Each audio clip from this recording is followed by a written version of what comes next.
Assalamualaikum warahmatullahi wabarakatuh. Sahabat Ajmal Ghanim yang berbahagia, mudah-mudahan Anda semuanya senantiasa sehat walafiat, hidup dalam keberkahan dan senantiasa berbahagia.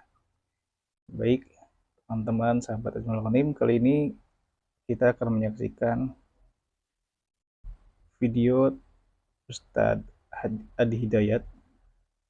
Kita akan menyaksikan fenomena yang luar biasa tentang Ustadz Adi Hidayat. Beliau kita sudah tahu semuanya, seorang ulama yang ada di Indonesia pada saat ini dengan kemampuan ingatan yang luar biasa, IQ yang tinggi, dan kecerdasan yang luar biasa. Pada kali ini kita akan menyaksikan bukti IQ, kecerdasan, dan ingatan dari beliau yang sangat luar biasa, yang barangkali akan sulit diikuti oleh sebagian besar warga Indonesia yang lainnya. Oleh karena itu, mari kita menyaksikan video terkait kecerdasan beliau dalam menghafal dan kekuatan ingatannya. Mari kita. Kalau Anda cari di peta, silakan ya. Kalau iseng-iseng misalnya, peta jangan yang bulat ya. Jangan yang globe, Anda ambil yang lebar misalnya, coba Anda hubungkan, Anda cari, sambungkan, titik tengahnya pasti Ka'bah. Itu masih terjadi dari sejak zaman dulu sampai terjadi perjanjian Tordesillas tahun 1494. Ya, setelah kemudian Isabella menyatu dengan Ferdinand, mengalahkan orang-orang muslim pada saat itu yang lalai dengan kehidupan dunianya, kemudian diambil segala hal yang didapatkan di situ, dibawa ke barat. Paus Alexander yang ke-6 membagi dunia kepada dua bagian, barat dengan timur. Barat diserahkan ke Spanyol, timur diserahkan kemudian kepada Portugis, sampai Portugis datang ke Nusantara lewat Selat Malaka tahun 1511. Sampai kemudian datang ke arah dekat Sunda Kelapa, menguasai wilayah itu, sampai Sunan Gunung Jati mengutus menantunya, namanya Fathullah, untuk membebaskan wilayah itu. Bebaskan kemudian datang, setelah menunaikan salat dan sebagainya, sampai selesai di hari Jumat 10 Ramadan tahun 933 Hijrah, bersamaan dengan 22 Juni tahun 1527. Begitu selesai, maka dia bermohon kepada Allah, ingat surah Al-Fatah ayat yang pertama, inna fatahna laka fatham mubina. Diberi namalah Sunda Kelapa, diganti nama jadi Fatham Mubina. Bahasa lokalnya disebut dengan Jayakarta. Disingkat sekarang jadi Jakarta. Jakarta itu nama yang diambil dari ayat Al-Quran. Sampai sekarang ulang tahun Jakarta 22 Juni. Fathullah diantaranya. Nah, siapa Fathullah itu? Menantu Sunan Gunung Jati. Dari Pasai dia panglima besar. Siapa Sunan Gunung Jati? Syarif Abdullah. Syarif Hidayatullah. Siapa Syarif Hidayatullah? Anaknya Syarif Abdullah. Siapa Syarif Abdullah itu? Adalah yang paling indah, beliau suami dari Syarifah Mudaim. Siapa Syarifah Mudaim itu? Nama aslinya Rang Santang, lahir tahun 1426, punya kakak namanya Abdullah Iman, nama aslinya Walang Sungsang, lahir tahun 1423, punya adik namanya Raja Senggara, lahir tahun 1427. Ibunya namanya Nyai Subang Larang, menikah dengan Pamanah Rasa, dikenal dengan Prabu Siliwangi, kemudian menikah. Nah, Pamanah Rasa ini saat inspeksi dari wilayah di Banten sampai dengan ke ujung Jawa, dia mendengar seorang perempuan baca Quran di daerah sekarang Karawang. Ya, dia muridnya Syekh Hasanuddin. Syekh Hasanuddin ini ahli qiraat, dia belajar Quran di Mekah, maka dikenal dengan Ummul Qura. Dia pulang ke Karawang disebut dengan Syekh Qura. Sampai sekarang ada pesantren namanya pesantren Syekh Qura. Menikah dengan Nyai Subang Larang, melahirkan 3 anak tadi. Yang paling menarik, kemudian ikut haji Syarifah Mudaim dengan Abdullah Iman. Begitu haji bertemu dengan Syarif Abdullah, jatuh cinta kemudian di situ, menikah di situ, dibawa kemudian ke Mesir. Di Mesir tinggal kurang lebih selama 20 tahun sampai melahirkan Syarif Hidayatullah. Belajar dengan para ulama, di antaranya Syekh Ibnu Athaillah As-Sakandari, penulis kitab Al-Hikam. Pulang ke Nusantara, kembali lagi bertemu dengan kakeknya Prabu Siliwangi. Uaknya Abdullah Iman itu begitu datang diberi daerah di Lemah Wungkuk. Lemah Wungkuk itu kumpul orang-orang campuran etnis. Ada etnis Arab, etnis Cina, etnis lokal. Begitu kumpul kemudian orang menyebutnya dengan caruban. Kebiasaannya bikin terasi dari udang kemudian dikeringkan dengan airnya. Air disebut dengan cai, hasilnya disebut dengan rebon. Maka digabungkan jadi Cirebon, di daerah Cirebon. Betul.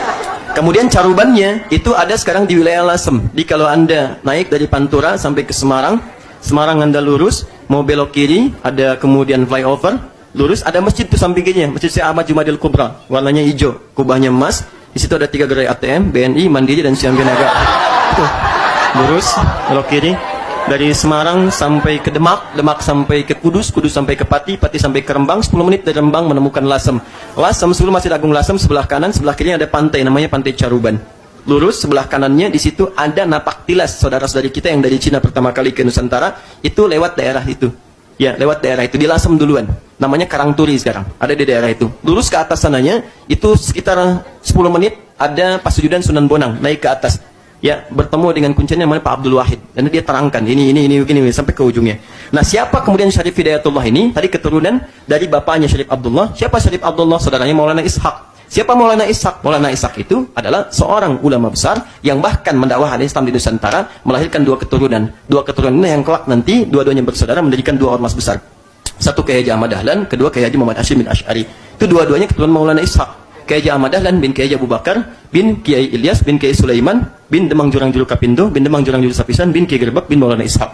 Kiai Haji Muhammad Hashim bin Asy'ari bin Abdul Wahid bin Abdul Halim, dikenal dengan Pangeran Benawa atau Sultan Hadiwijaya, ya, kemudian bin Abdurrahman dikenal dengan Joko Tingkir, bin Abdullah bin Abdul Aziz bin Walid Raden Ainul Yakin bin Maulana Ishaq. Siapa Maulana Ishaq itu? Anak keturunan dari Jamaluddin Al-Akbar. Siapa Jamaluddin Al-Akbar? Keturunan dari Ali Zainal Al-Kabir. Ali Zainal Al-Kabir keturunan dari Ali Zainal Abidin. Ali Zainal Abidin keturunan dari Al-Husain. Al-Husain adiknya Al-Hasan. Al-Hasan adalah putranya Sayyidina Ali bin Abi Thalib radhiyallahu taala anhu, suami dari Fatimah Zahra, putri Muhammad sallallahu alaihi wasallam Rasulullah, bin Abdullah bin Abdul Muttalib bin Hashim bin Abdul Manaf bin Qusay bin Murrah bin Kilab bin Ka'ab bin Ghalib bin Fihr bin Malik bin Nadar bin Kinana bin Khuzaimah bin Mudrika bin Ilyas bin Nizar bin Mudar bin Ma'ad bin Adnan bin Adi bin Adri bin Muqawwam bin Nahur bin Tarikh bin Ya'rub bin Yasrib bin Nabit bin Ismail alaihissalam bin Ibrahim alaihissalam bin Azara bin Nahur bin Abid bin Kinan bin Rafashad bin Sam bin Nuh alaihissalam bin Mikhlaid Matusyara bin Kinan bin Anwas bin Tif bin Adam alaihissalam.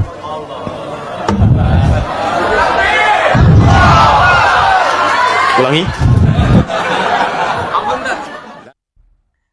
Pemirsa Azmal Ghanim yang berbahagia, demikian video Ustadz Adi Hidayat yang menyampaikan begitu detail, banyak dari mulai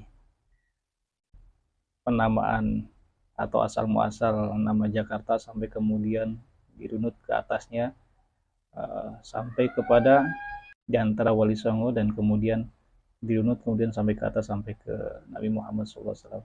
Demikian detail dengan tahun-tahunnya, dengan silsilahnya, yang itu kita perhatikan sangat sulit untuk kita ikuti.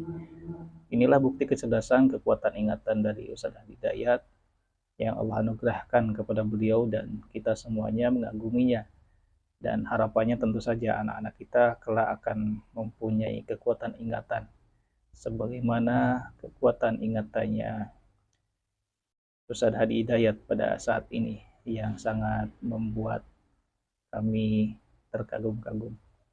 Tentu saja harapannya dengan menyaksikan video ini kita termotivasi untuk membawa anak-anak kita menjadi anak-anak yang penghafal, khususnya penghafal Al-Quran, sehingga kemudian dengan menghafalkan Al-Quran, kekuatan ingatan akan terlatih dan akan mudah mengingat yang lain-lainnya, tentu saja dalam keterkaitan keilmuan.